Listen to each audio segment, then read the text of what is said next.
خیانت چیست؟ خیانت در زیر پستایی که من میذارم زیاد کامل میگه که در مورد خیانت هم گپ بزن.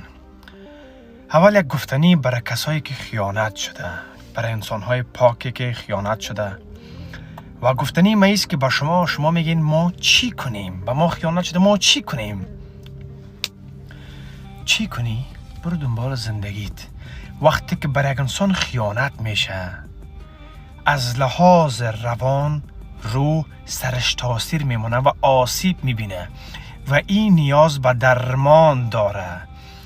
و کسی که به تو خیانت کرده دیگه که روز زندگی نمیشه که ما چی کنیم. تو منتظر ازیستی که پس رو زندگیت راه بتی به خاطری که وابستهش هستی. خیانت کردن دقیقا مثل از این میمونه که دو شخص پس اگه زندگی کنی مثل زخمی میمونه که باز است. اگه پس که زندگی کنی هر لحظه درش نمک میریزی.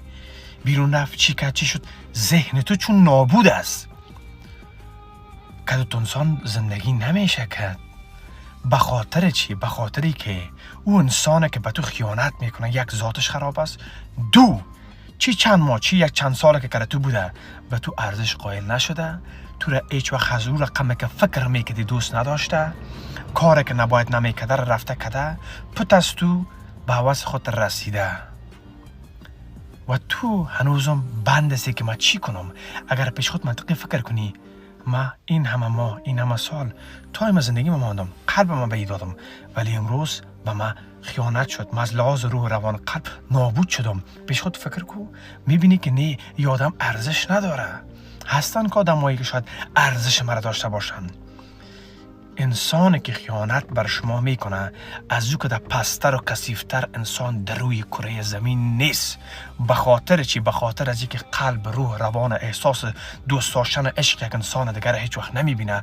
تنها چیزی که در ذهنش از هوس است و میره و کار کثیفی که نباید بکنه میره که یک نفر دیگه انجام میده.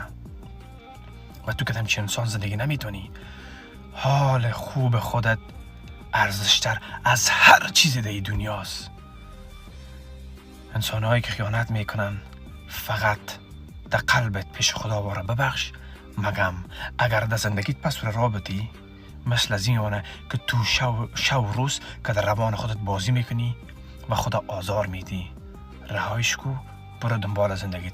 گپایی که زدم دقت کو، خیانت بخشش نداره.